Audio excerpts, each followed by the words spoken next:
We talked a bit about that crazy mod last week about Oh 61 yeah, that was terabytes. awesome. I loved that. So unnecessary. I know. So Valve announced and launched a Steam Deck refresh with an OLED display.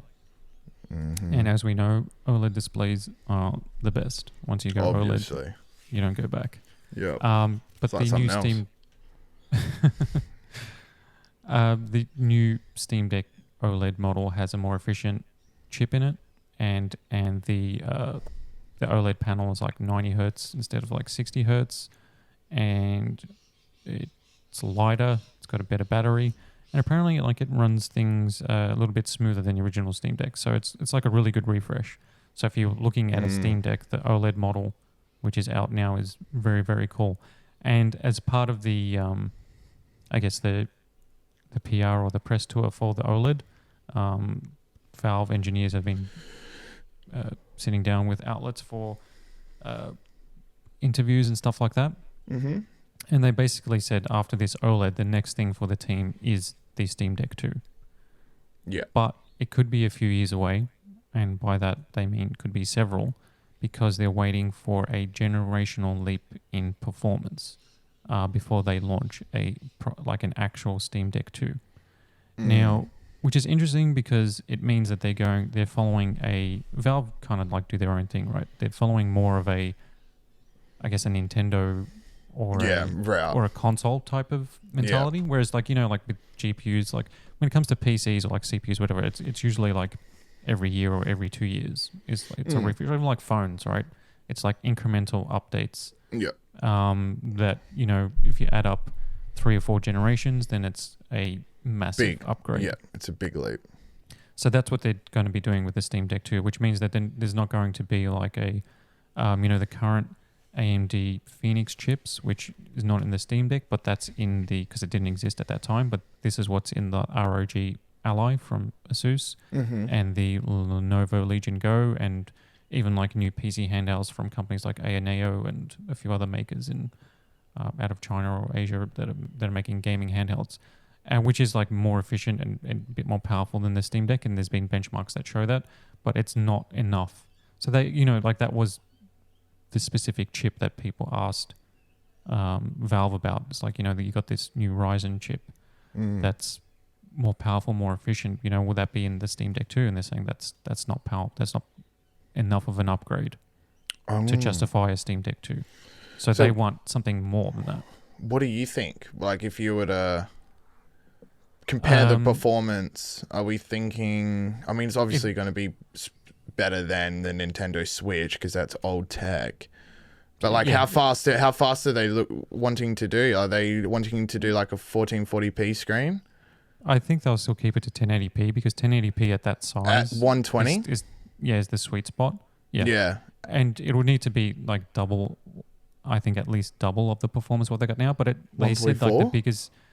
The stumbling block isn't just performance, it's power efficiency as well. They don't want... The Steam Deck 2 is not going to be sucking up more juice than the current Steam Deck. Yeah, it needs to work on a plane. Like, so it needs to be if I was like, going on like a 3-4 hour flight, I want to be able to play some games. It needs to not be like a gaming laptop where it lasts 2 hours.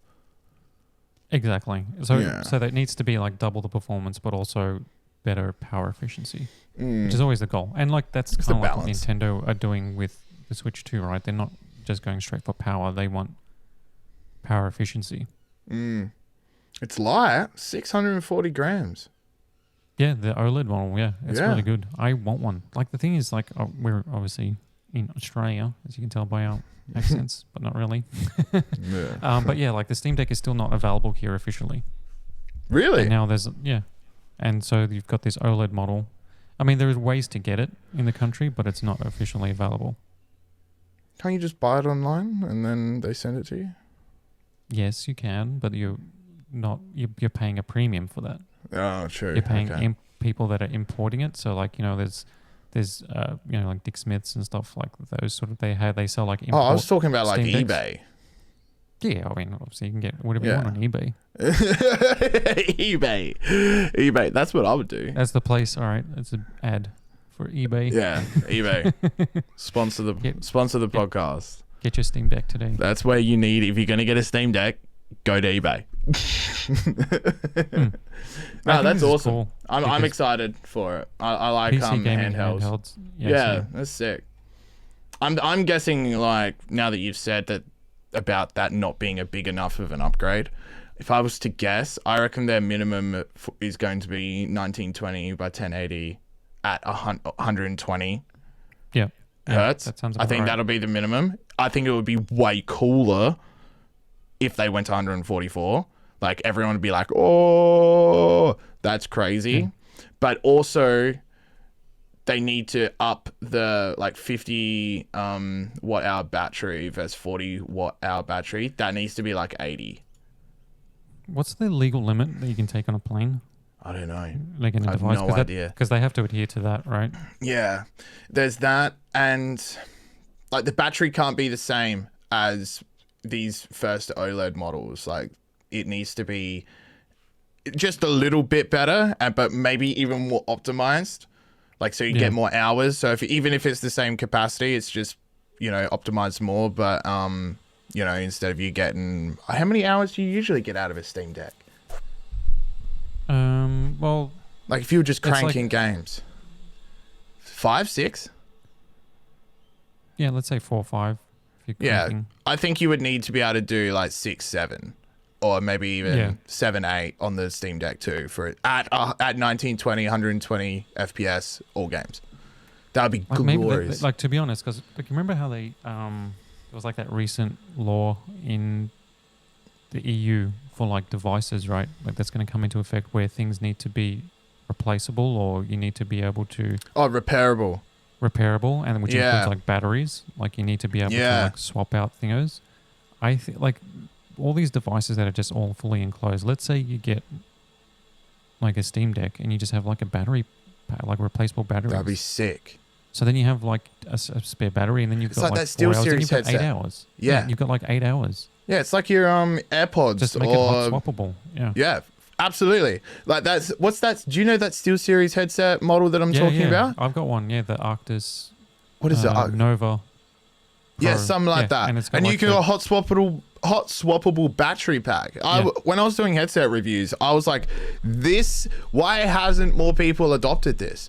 Like the Turtle Beach had the Turtle Beach had the dock that you would like take your Astro A50s off and put into the dock thing. That looks cool, but now I can't use the headset. Yeah. You know what I mean? Like if I just had a battery charging pack like my camera, battery, and just go on the side of it, that's sick. Do that for the Steam Deck. That would be wicked. Yeah. I'd be so down for that. Yeah, just give us 2 batteries of the same battery. Keep it 50 watt hours. Keep it a 50 watt hour battery pack. Just give me 2. Yeah, exactly. Yeah.